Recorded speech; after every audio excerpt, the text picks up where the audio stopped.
Почитуван колега Меджити, најпрво вам, почитуван технички премиер, почитуван подпредседател, колешки и колеги, зошто почитуван господин Меджити? Прво, разрешувањето не говори за вас, туку за оние кои ве разрешуваат. Запомнете. Зошто? Зашто, вие добивте и овде признание од техничкиот премиер дека сте не само извонреден лекар, туку дека сте биле и извонреден министер. Формулата за ова што денеска ни се случува е позната како раздели па владеј, дивиде ет импера. Ама јас сакам да објаснам нешто околу оваа техничка влада и околу ова што се случува малку научно, односно политиколошки. Прво, феноменот на преодна влада, или популарно како што ја нарекуваме техничка, е редок механизам. Ама кога ја има, компонирана е од експерти или од високи бюрократи. Зошто? Зашто е наменска.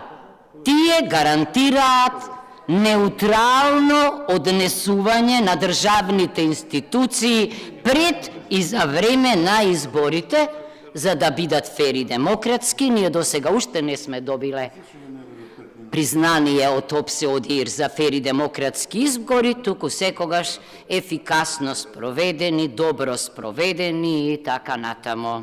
Значи, не очекувајте од политичари одеднаш да станат експерти или бюрократи. Тие се однесуваат партиски и затоа јас го цитирав Цезар.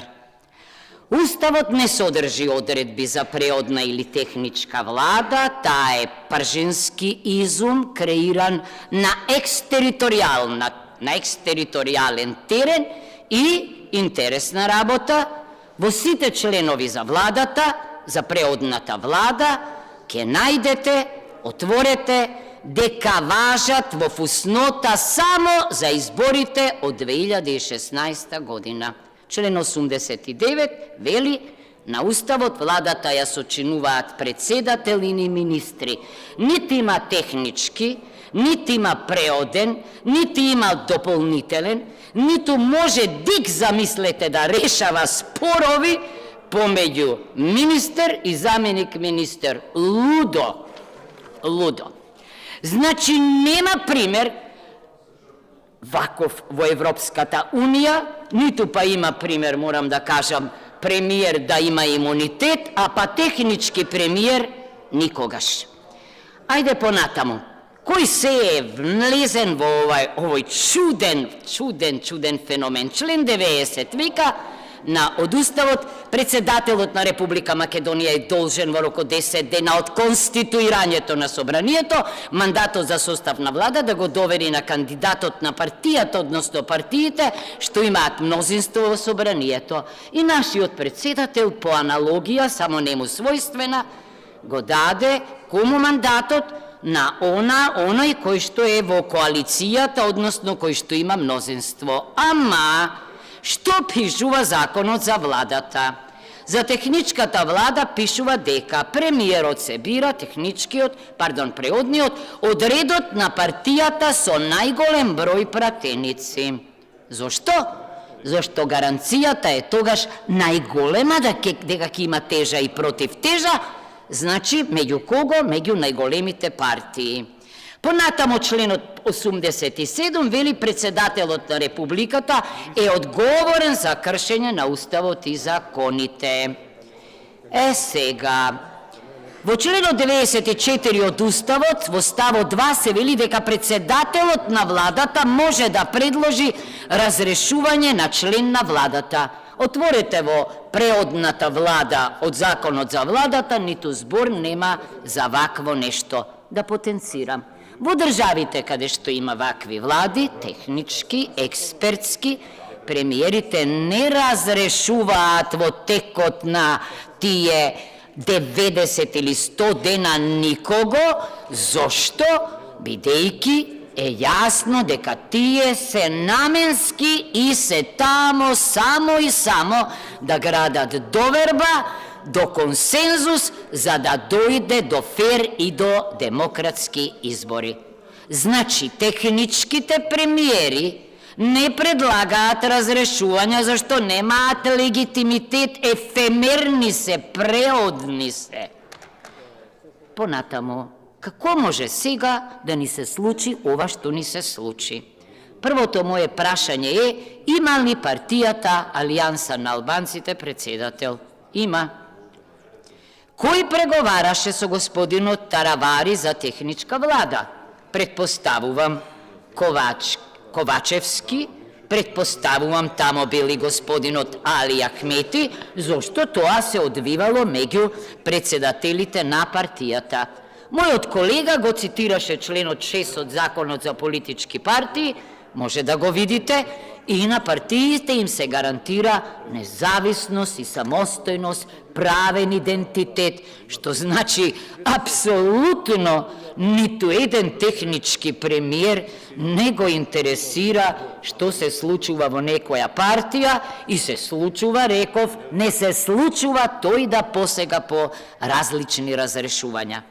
Значи, парадоксот е, особено кога разрешувате дел од министрите од Алијанса на албанците, а дел ги оставате. Неверојатно нешто.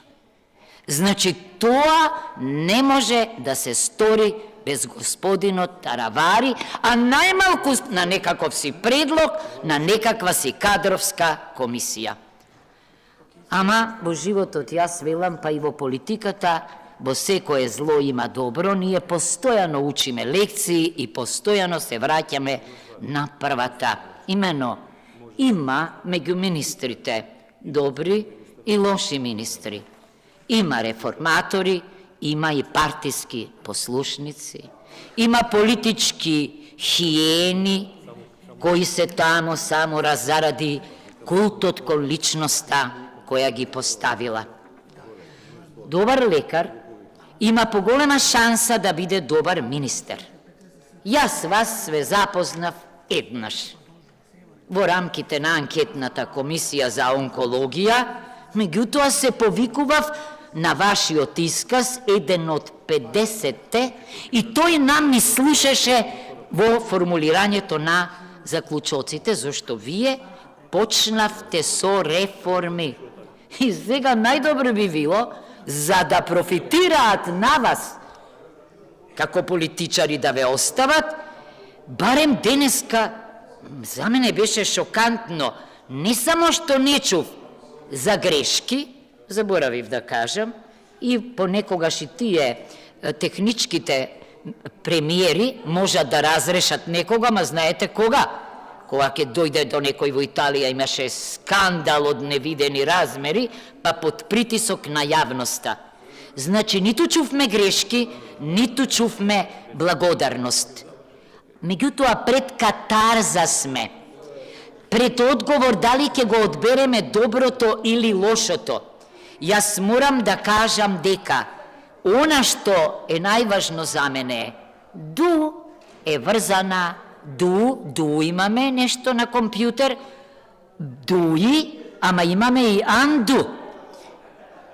Оваа ситуација тоа зборче анду е потребно. Зошто?